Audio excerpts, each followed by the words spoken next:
ඒ ඉස්සරට අරස් එකේ ඔන් එක ඕෆ් එක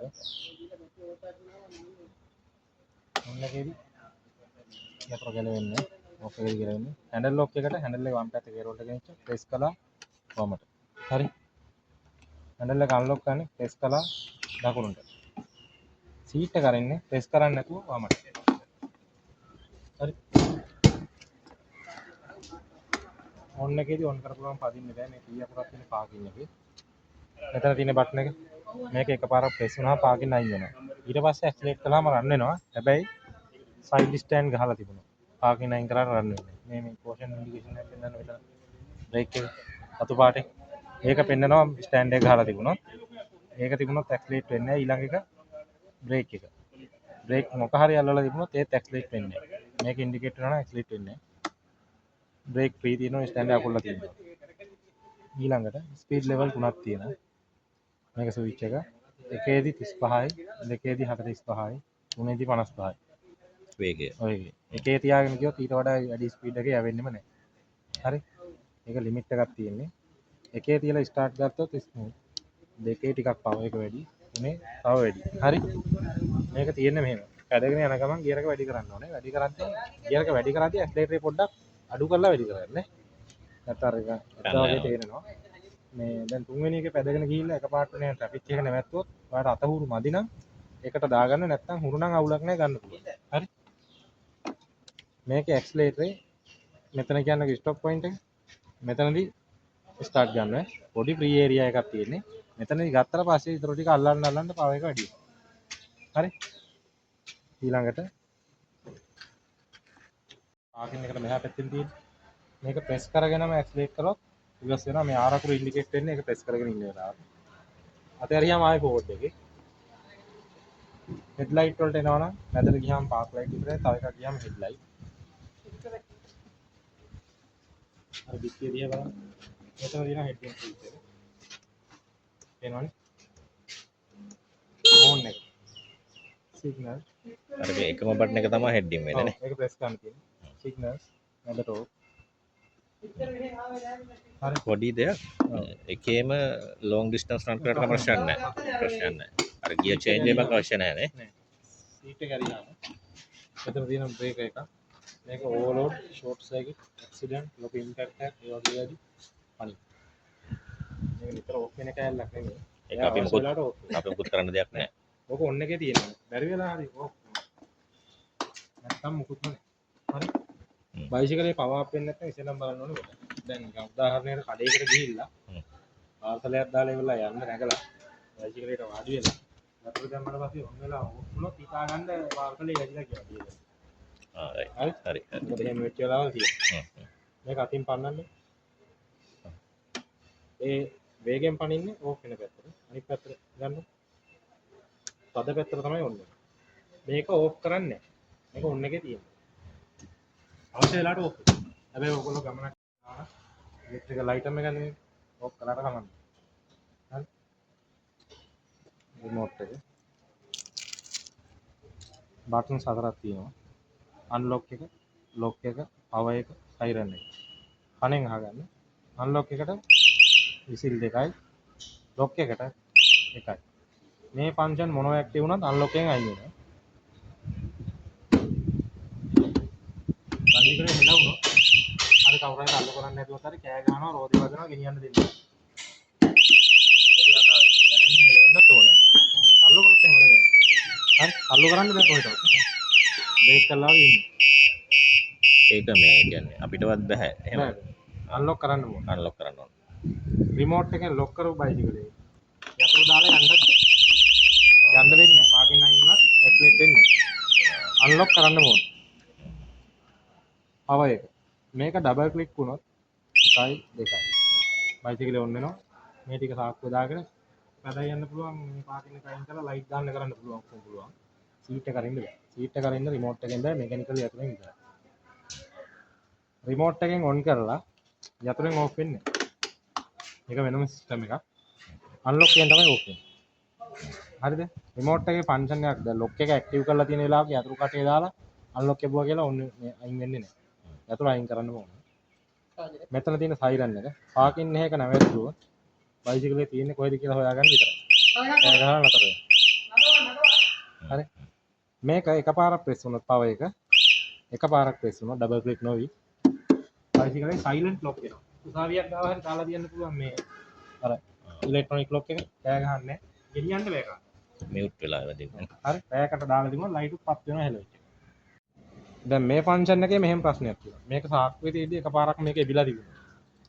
ගමනක් යන්න කියලා බයිසිකලෙන් නැගලා ඇතුළට දාලා යන්න හැදුවම යන්න දෙන්නේ නැහැ බයික් එක බද.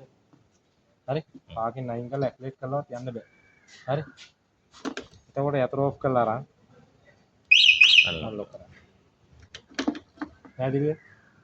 බයිසිකලේ පදිද්දි ඊළඟට ඔන්න එකේදී ඇදගෙන යනකොට හදිස්සි හරි එකපාරට බ්‍රේක් කරොත් ඇක්සලරේටර් රිලීස් කරන මතක තියාගන්න.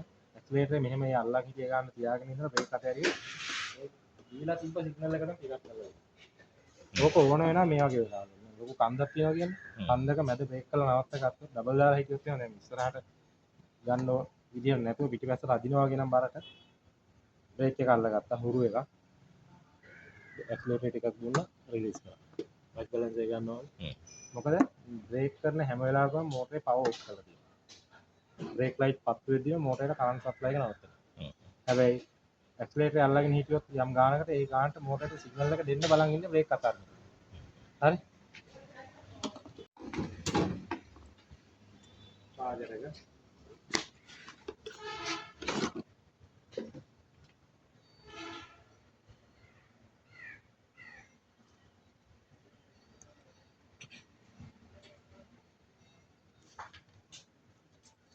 මේ වගේ වෙන වයර් ගෙදර තිබ්බා කියලා ගහන්නේ rice cooker wire computer plug wire අපිට කියන්න තියෙන නයිස් ට්‍රයි කියලා තමයි. මෙන්න මෙතන සපෝට් කරන්නේ. වැරදි අතර වදින්නෙත් නෑ. මේක නිකන් මෙහෙම තියන්නේ. මේක අඟල් භාගයක් බයි. හරි භාගයට දුන්නොත් charge එන්නේ. ඒක charge එක ඔෆ් වෙනවා.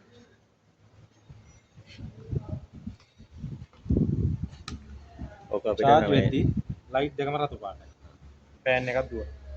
charge වෙලා 100%ක් වෙලා ෆිනිෂ් වුණාම එකක් කොළ පාටයි. මේ වගේ තියෙන. මේක පවර් ඉන්ඩිකේටරයක්. මේක charging ඉන්ඩිකේටර්. charge වෙලා මේ ටික ටික කොළ පාට වෙන්නේ නැහැ.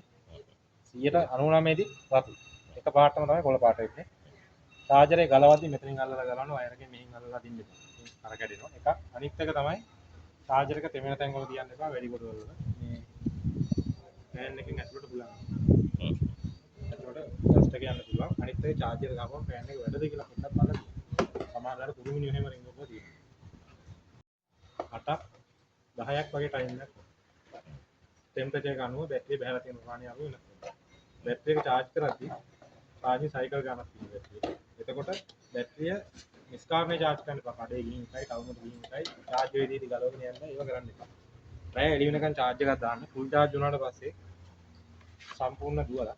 ඒ කියන්නේ ඉවර වෙන්නම නෙමෙයි. කියන ඔයාලට දවසේ 70ක් දුමුණා කියන්නේ ඔය බැටරිය. ඒ ප්‍රමාණය හෙට දුවන්න ඉතුරු ටික මදි නම් charge කරන්න. හැබැයි මේ ඇතිනම් භාගයක් වගේ එක කට්ටයක් වගේ නම් බහලා තියෙන්නේ.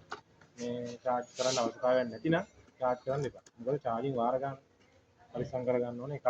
අනිත් එක නිතර charge කරලා බැටරි හරි. ඊළඟට මීටර. ඔන් කරපුවාම මෙතන එනවා 72 වෝල්ට්. මේ ඇවිල්ලා 72 වෝල්ටේජ් එකේ බයික් එක. ටෝටල් එක දුවලා නැහැ. දුවපු කිලෝමීටර ගන්න උතන එන්නේ.